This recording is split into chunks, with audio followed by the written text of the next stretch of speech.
예, 학부모님 반갑습니다. 안녕하세요. 네, 방금 소개받은 성천초등학교 교감 문현정이고 제한된 시간에 학부모님께서 이번 시간 제가 맡은 시간은 좀 궁금한 것을 조금 알려드려야 될 것 같아서 조금 매뉴얼 중심으로 설명을 드리다 보니 조금 제가 지금 파워포인트를 보시면서 연수를 들으시면 좋겠습니다. 혹시 이미 선발 과정에 대해서 잘 아시는 부모님께서는 바뀐 내용이나 보완된 내용 중심으로 들으시면 되겠고요.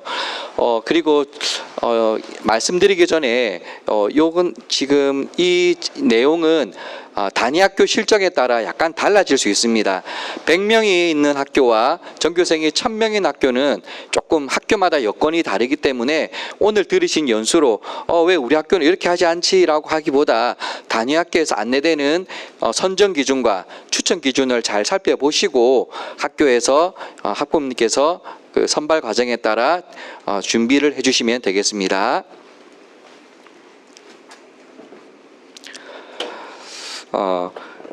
제가 안내드릴 부분은 첫 번째 부산광역시 교육청 영재교육 대상자 선발 추진 계획의 개관에 대해서 먼저 말씀드리고 그 다음에 단위학교에서 영재교육 대상자 선발 과정이 어떻게 이루어지는지 각 단계별로 안내를 드리도록 하겠습니다. 먼저 영재교육 대상자 선발 추진 계획의 개관에 대해서 말씀드리겠습니다. 부산광역시 교육청 영재교육원 영재교육 대상자 선발 추진 계획은 교사 관찰 추천제를 기반으로 한 영재교육 대상자 선발입니다. 그리고 두 번째는 단위학교에서 운영하는 교사 관찰 추천 과정은 기본 절차와 매뉴얼을 참고하되 중요한 것은 단위학교의 자율성을 바탕으로 공정하게 운영하라 이렇게 되어 있습니다. 그리고 세 번째는 지원부터 합격자 발표까지 모든 과정을 GED 시스템을 통해서 진행합니다. 그리고 네 번째 선발 전형은 일반 전형, 사회통합 전형, 학교 밖 청소년 전형 이렇게 크게 세 가지로 나누어집니다. 전형별 추천 구분에 따른 추천 대상을 살펴보면 전형에는 일반 전형의 일반 추천 대상자, 그리고 일반 전형의 특별 추천 대상자, 사회통합 전형의 일반 추천, 사회통합 전형의 특별 추천, 학교 밖 청소년도 일반 추천과 특별 추천이 있습니다. 시간이 이렇게 여의치 않아서 자세한 내용은 책을 참고해 주시면 되겠습니다. 그리고 부산 이전 공공기관 13개 기관 그리고 사회통합 전형 구분의 기회균등과 사회 다양성으로 나누어지는데 경제적 요인, 사회적 문화 요인이 있는데 이렇게 되어 있는데 해당되시는 영역에 따라 지원을 하시면 되겠습니다. 자, 학교별 추천 인원입니다. 학교에서는 일반 전형의 일반 추천은 해당 영재교육원 모집 과정별로 상이합니다. 그래서 학년별 학생 수에 따라 학생 수가 추천 인원 수가 다른데 나중에 표로 말씀드리겠습니다. 특별 추천은 특별 추천 자격 충족 시 학교별 추천 인원 제한 없이 추천 가능합니다. 사회 통합 전형도 마찬가지가 되겠습니다. 전형별 추천 방법입니다. 일반 추천은 학교 교사 관찰 추천제에 의한 학교장 추천입니다.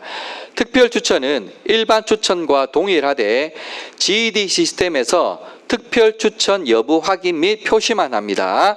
지원 자격만 부여하고 선발 전형 시에 가산점은 없습니다. 사회통합 전형도 마찬가지가 되겠습니다. 자, 지금 보시면 이렇게 선발 인원이 되겠는데요. 만약에 예를 들어 초등학교 4학년 과정은 2024학년도 현재 초등학교 3학년을 대상으로 선발을 한다고 보시면 되겠습니다. 혹시 결혼 및 정혼 미달이 발생할 수가 있습니다. 그래서 초등 영재교육원, 중등 영재교육원은 총 3가지가 있습니다. 과학영재교육원, 부산과학고 영재교육원, 부산 1과학고 영재교육원 이 3가지를 다 통틀어서 중등 영재교육원이라고 하고 초등 영재교육원은 예전에 이제 지금도 어린이회관 초읍에 있는 그 그 기간에 초등 영재 교육원이 있는데요. 혹시 결혼 및 정혼이 미달 발생하면 해당 영역 탈락자 중에서 상위 성적 순으로 충원하고 그 외 영재 교육원, 예술 영재 교육원 같은 경우는 자체 계획을 수립하여서 추가 모집을 하고 있습니다. 자, 그러면 이제 단위학교에서는 어떻게 하는지 말씀드리도록 하겠습니다. 지금 단위학교에서는 이렇게 표를 보시면 굉장히 복잡하게 되어 있습니다. 여러 단계를 거쳐서 이렇게 하고 있는데 맨 오른쪽에 보시면 단위학교가 추진하는 업무는 빨갛게 표시가 되어 있습니다. 예, 그래서 요 표를 보시면 또 너무 시간이 많이 걸리기 때문에 책에 다 나와 있습니다. 자, 요 내용들을 보시고 개요에 대해서 말씀드리겠습니다. 전체적으로 추천 절차는 지원자는 지원서를 작성해서 지원하고 학교 추천위원회에서는 관찰 대상자를 선정합니다. 관찰위원은 관찰 대상자를 집중 관찰한 다음에 그 결과를 GED에 입력하고 학교 추천위원회에서는 대상자 명단을 확인하고 추천 대상자를 선정합니다.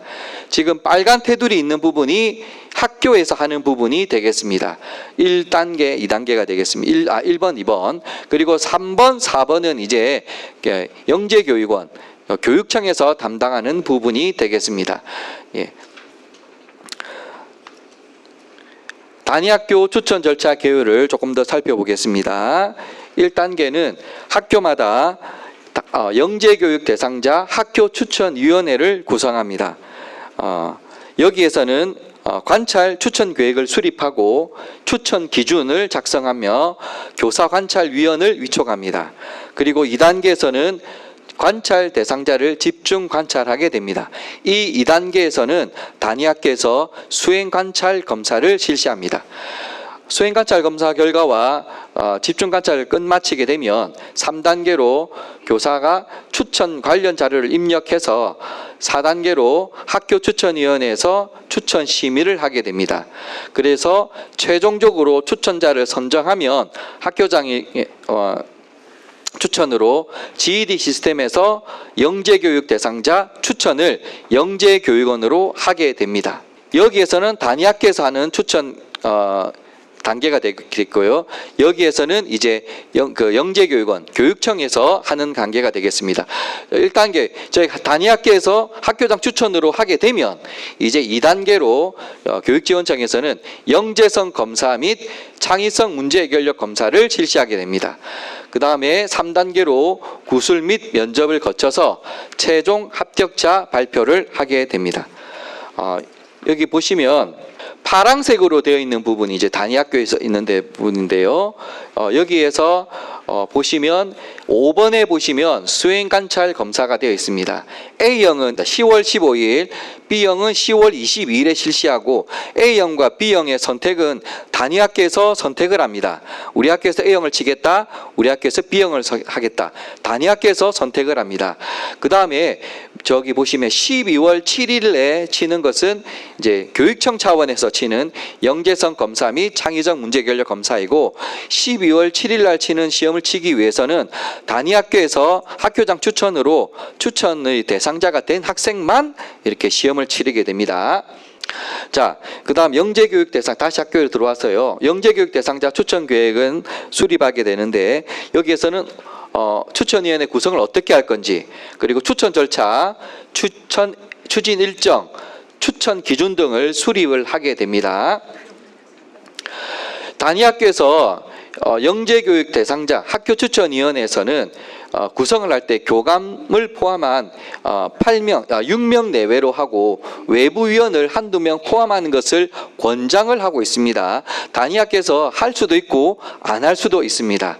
이 학교 여건을 반영하여서 조정하고 이 학교 추천위원회에서 영재교육 대상자 선발 홍보도 하고 관찰위원도 구성하고 그 다음에 영재교육 관찰 대상자도 선정하고 추천 대상자도 선정하게 됩니다. 단위학교에서 하는 그 선정 기준은 두 가지입니다. 누구를 관찰 대상자로 선정할 것인가, 그리고 누구를 추천 대상자로 선정할 것인가, 이 두 가지가 중요한 선정 기준이 되겠습니다. 이렇게 추천 계획이 수립되면 이제 학교에서는 GED 시스템을 통해서 영재교육 대상자를 선발을 하게 됩니다. 그리고 학교 홈페이지, 가정통신문, SMS, SNS를 통해서 학생과 학부모님에게 지원을 하십시오라고 안내를 하게 됩니다. 그러면 신청 학생은 GED에 회원가입을 하고 지원서를 작성하게 되겠죠. 그래서 이 과정에서 학교에서도 충분히 홍보해서 희망하는 학생이 누락되지 않도록 최선을 다하고 있습니다. 지원자 접수입니다. 지원 대상은 희망하는 학생은 전원 지원할 수 있습니다. 그리고 특별 추천, 사회통합 전형 대상자도 포함이 됩니다. 지원 방법은 말씀드린 대로 GED의 회원가입을 통해서 지원서 작성 후 교사에게 제출합니다. 그리고 혹시나 집에 컴퓨터가 없다, 좀 지원할 수가 없다면 학교에서 컴퓨터를 사용할 수 있도록 지원을 하는 것으로 안내가 되어 있습니다. 예, 주의사항입니다. 주의사항 선발 요관 공고의 현재 영재교육 대상자인 경우라도 자동 진급하는 경우가 아니라면 GED를 통해서 지원해야만 선발 대상이 될 수 있습니다. 여기서 자동 진급하는 경우라는 것은 연속되는 학년이 있습니다. 5, 6학년 과정. 그래서 5학년에서 6학년으로 올라가는 자동 진급이 아니라면 지원을 해야 됩니다. 부산대학교 예술영재교육원 미술 그리고 음악 중등영재, 이것은 자료를 읽어보시면 되겠습니다. 그리고 지원시 유의사항입니다. 이건 좀 중요한데요. 부산광역시 교육청 영재교육원 중 1개 영재교육기관, 1개 영역만 지원 가능합니다. 중복 지원이 안 된다는 겁니다. 단 수학과 과학의 경우는 동일 영역에 한하여 다음 조건으로 중복 지원이 가능합니다. 그 이유는 초등은 초등 영재교육원도 있고 또 지역교육청에 지역영재교육원이 있습니다. 그래서 동일 영역으로 중복 지원이 가능합니다. 수학과학만. 그리고 중등 같은 경우도 중등 영재교육원이 3개가 있다고 했는데 여기서 3개 중에서 1개를 선택하고 그 다음에 또 지역영재교육원에서 동일 영역으로 중복 지원이 가능합니다. 이후에 표로 말씀드리겠습니다. 만약에 중복 지원에서 2기간 모두 합격했다. 그러면 초등 같은 경우도 중등도 모두 초중등 영재교육원에 먼저 선발하고 그 다음에 지역영재교육원에 이제 남은 자리를 선발하게 됩니다. 다른 영재교육기관에 합격 또는 진급하여서 영재교육 대상자로 재원 예정인 학생은 지원 불가합니다. 부산대학교라든지 타 기관의 영재교육기관에 합격 진급한 경우는 지원이 불가합니다. 4번은 참고하시면 되겠습니다. 보시는 화면은 GED 시스템 화면이 되겠습니다. 여기에서 영재 선발과 관련된 업무는 상단의 선발 배너에서 지원 학생들은 영재 지원 배너, 교사는 영재 추천 배너, 학교 추천위원회에서는 추천 심사 배너를 이용하게 됩니다. 학교마다 관찰위원을 위촉하게 되는데요. 영역별로 4명 정도를 위촉합니다. 수학 4명, 과학 4명 이렇게 되고 이분들이 지원한 학생들을 관찰하게 됩니다.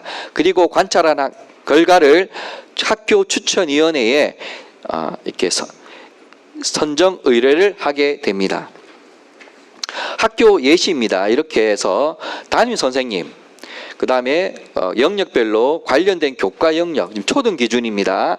이렇게 해서 4명 하게 되고 이 중에서 1명이 팀장이 되어서 GED 시스템에 관찰 결과를 입력을 하게 됩니다. 관찰 대상자 인원입니다. 말씀드렸다시피 모든 인원을 다 지원을 한 학생을 모두 관찰 대상자로 우리가 관찰할 것인가, 이것은 학교에서 정하게 됩니다. 예를 들어 전교생이 100명인 학교에서 선생님이 12명인 학교인데 100명이 다 지원했다. 그래서 12명의 학생을 100명의 선생님께서 영역별로 다 학생들을 관찰해야 된다. 너무 부담스럽지 않습니까? 그래서 학교마다 관찰 대상자 인원을 정하게 되어 있습니다. 그래서 너무 터무니없이 정할 수는 없기 때문에 추천 인원의 2배수 이상, 아니면 해당 학년 전체 인원의 3% 이상은 관찰 대상자로 선정해라 되어 있습니다. 이후에 말씀드리겠지만 학교에서 우리 학교는 수학 3학년은 2명을 추천할 수 있다. 그러면 2배수 이상이면 4명 이상은 관찰 대상자로 선정을 하겠다. 이런 것은 학교에서 정하게 됩니다. 10명을 할 수도 있습니다. 그건 학교 여건에 따라 얼마나 가용하는 교사가 얼마나 많은 학생을 관찰할 수 있느냐에 따라 조금 달라지게 됩니다. 특별추천 대상자는 전원 관찰 대상자로 선정이 됩니다. 단위학교에서는 관찰 대상자 선정 기준입니다. 예시입니다. 학교에서 자기소개서를 또는 영재성 검사 결과, 요거는 교육청에서 치는 검사가 아니고 GED 시스템에서 하는 검사가 따로 있습니다. 또는 내신 성적 또는 기타 포트폴리오로 할 수도 있습니다. 학교별로 4개 이상의 요소를 적절하게 조절해서 관찰 대상자 선정 기준을 마련합니다. 그러니까 10명이 지원을 다 했으면 이 중에서 4명을 하겠다라고 하면 관찰 대상자를, 그럼 이 4명을 선정하는 기준이 되겠습니다. 그 다음 이렇게 관찰 대상자를 선정이 되면 이 학생을 대상으로 집중 관찰을 하게 됩니다. 아까 4명의 관찰위원들이 이 학생의 학교 생활이나 또 체크리스트를 통해서 관찰하게 되겠죠. 그리고 이 관찰 대상 학생들은 학교에서 수행 관찰 검사를 실시합니다. A형이든 B형이든 관찰 대상자들은 수행 관찰 검사를 하게 되는데, 이 수행 관찰 검사 응시생을 대상으로 단위학교에서는 오리엔테이션을 실시합니다. 미리 모아놓고 일정 또는 장소를 안내해서 너희들이 치는 수행관찰 검사에 대해서 무슨 형이고 준비물은 무엇이며 몇 시까지 입시를 해야 된다, 또 언제까지 시험 기간이다, 시험 시간이다, 주의사항을 충분하게 안내를 하게 됩니다. 그렇게 되면 이제 그 수행관찰 검사 실시 일에 실시를 하게 되겠죠. 그럼 이 검사 결과를 분석을 해서 이제 학교에서 추천 대상 학생을 선정을 하게 됩니다. 관찰 대상 학생을 대상으로 수행 관찰 검사를 시행한 후에 그 결과를 학교 추천위원회에 보고하고 순위 명부를 작성합니다. 성적 순대로 순위 명부를 작성해서 그 자체 기준에 의해서 추천 인원을 선정합니다. 그리고 추천 순위에 따라 해당 인원을 추천하게 됩니다. 이후의 표로 꼭 순위에 따라 이제 지원 영역에 따라 인원수가 약간 달라지는 부분이 있습니다. 제가 추후에 말씀드리겠습니다. 이렇게 추천 학생을 선정하는 기준 역시 학교마다 선정 기준을 학교에서 학교 추천위원회에서 이 기준을 마련합니다. 관찰 대상자 선정 자료, 아까 관찰 대상자 선정 자료를 일부를 반영할 수 있고 전체를 다 반영할 수 있습니다. 그 다음에 교사 관찰 체크리스트 검사 결과, 이거는 이제 GED에서 하는 검사입니다. 그 다음에 수행 관찰 검사 결과를 할 수도 있고 기타 자료를 활용할 수 있습니다. 이렇게 해서 한 4개 이상의 요소를 적용하여서 한 영역에 의해서 결정되는 경우가 없도록 주의하라고 권장하고 있습니다. 이렇게 해서 단위학교에서 영재교육원에 추천 결과를 대상자를 보고를 합니다. 그러면 영재교육기관에서는 추천 결과를 발표합니다. 그래서 정원 미달 영역이 발생할 수가 있습니다. 그렇게 되면 정원을 채우지 못한 영역에 대해서 추가 모집 공고를 냅니다. 가끔. 그러면 단위학교에서는 또 학부모님께 추가 모집 공고를 학교 가정통신문으로 안내를 할 겁니다.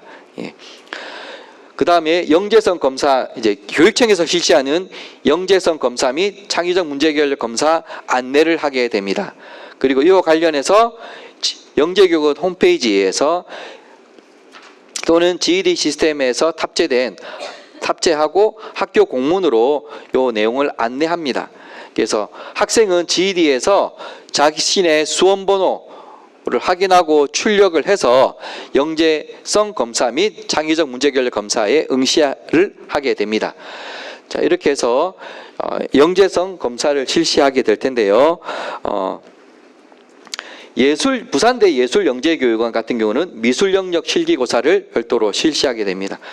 예, 그리고 예술영재교육원 전형 예, 자료를 보시면 되겠습니다. 이렇게 해서 예, 영재교육원마다 영재교육 대상자를 발표합니다. 그러면 이제 이 학생들은 이제 영재교육기관에서 예, 영재교육을 받게 됩니다. 이 모든 내용은 학교 상황에 맞게 학년별로 편집해서 학부모님들께 다 안내가 됩니다. 근데 이제 학교 홈페이지에도 탑재가 되고요. 학생들에게 이제 배부가 종이로 될 텐데 조금 꼼꼼한 학생은 이제 가장 가방에 넣어가지고 학부모님께 안내를 드리는데 이제 어디 있는지 몰라서 책상 서랍에 넣어놓다가 이제 기간이 지나서 이제 가져온다거나 또 몰랐다가 할 수 있기 때문에 제가 그 안내된 그 책자 있는 일정을 보시고 한번 살펴보시면 이쯤에는 가정통신문이 좀 배부가 돼야 될 텐데 하고 관심을 가지시고 계시다가 대개 자녀께서 가져오시면 자세하게 읽어보시고 지원을 하시면 되겠습니다. 그리고 학생용 매뉴얼도 학교 홈페이지에 다 게시하게 되어 있습니다. 그리고 학교별 추천 인원 확인해 주시고 예, 그 다음에 대상별 모집과정, 영재교육기관 영역 및 모집인원, 단위학교 일반 추천 가능 인원에 대한 표입니다.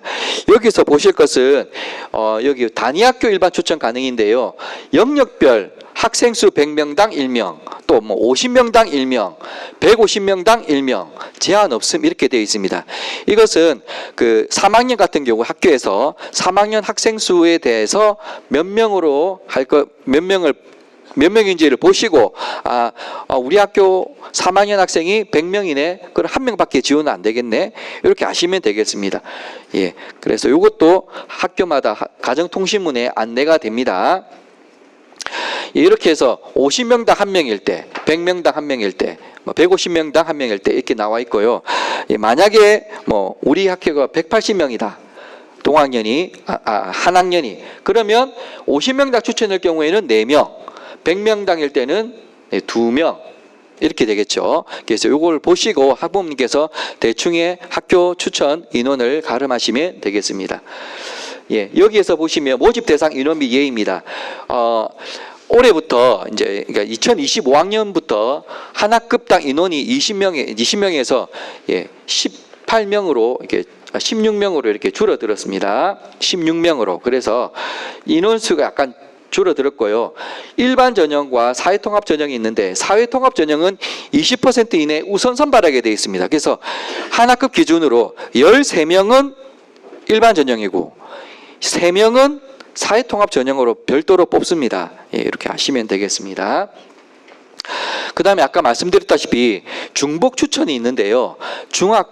중등 같은 경우입니다. 중복 지원을 할 수 있기 때문에 지금 A학교, B학교, C학교가 학교 추천 인원이 보시면 6명, 7명, 10명 되어 있습니다. 약간 다르죠. 저 A학교 보시면 1순위, 2순위 학생에 보시면 이 학생이 중등 영재교육원에 과학도 지원하고 지역 영재교육원에도 지원했습니다. 2순위도 지원했고요. 3순위, 4순위도 다 지원했습니다. 그러면 중등 영재교육기관에는 영역기관마다 2명만 지원할 수 있습니다. 보시면 메뉴에 보시면 해당 학년이 151명에서 200명이라고 합니다. 그러면 영재교육기관별로 2명만 추천 가능합니다. 그리고 지역 영재교육원은 4명이 추천 가능하고요.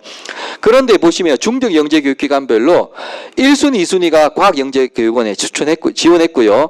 3순위, 4순위는 부산과학고에 지원했고요. 부산 일과고에는 5순위, 6순위가 지원을 해버렸습니다. 그래서 지금 중등영재교육원에는 6명 그리고 지역영재교육원에 4명을 했지만 지금 이 아이들이 중복되기 때문에 6명밖에 추천이 안 됩니다. A학교는. B학교는 1순위, 3순위, 4순위가 중복 지원을 했고 지금 5순위, 6순위, 2, 5, 6순위가 중복 지원을 안 했습니다. 그래서 한 명이 더 더 여유가 있어서 7명이 추천이 되겠습니다. C학교 같은 경우는 중복 지원을 아무도 안 했기 때문에 그래서 이제 지역 영재 교육까지 포함해서 최대 10명까지 학교에서 추천을 하게 됩니다. 이것은 이제 중복 지원을 했는데 이제 그 중복 지원한 학생이 이제 성적이 좋아 버렸다. 이래 되면 이제 추천이 그만큼 적게 되게 됩니다. 자, 그래서 달라지는 점 말씀드리겠습니다. 아까 말씀드렸다시피 학급당 정원이 16명으로 감축되었습니다. 그리고 정보영재교육원 고1 과정이 폐지되었고 중학교 과정 학급수가 감축되었습니다. 그리고 지역영재교육원 중등입니다. 창작 발명입니다. 다 초중등 동일한데요. 기존에 5개 지역교육청에서 운영하던 것을 3개 권역으로 운영합니다. 그러니까 한마디로 창작과 발명은 줄었습니다. 그 다음에 고등학교 영재학급 내년 상반기에, 그리고 부산대학교 과학영재교육원, 부경대학교, 이건 자료를 참고해 주시면 되겠습니다. 시간이 너무 제한되어서 이것으로 달라진 점을 안내를 드리고, 자세한 내용은 나중에 토크쇼 때 질의하시면 말씀드리도록 하겠습니다.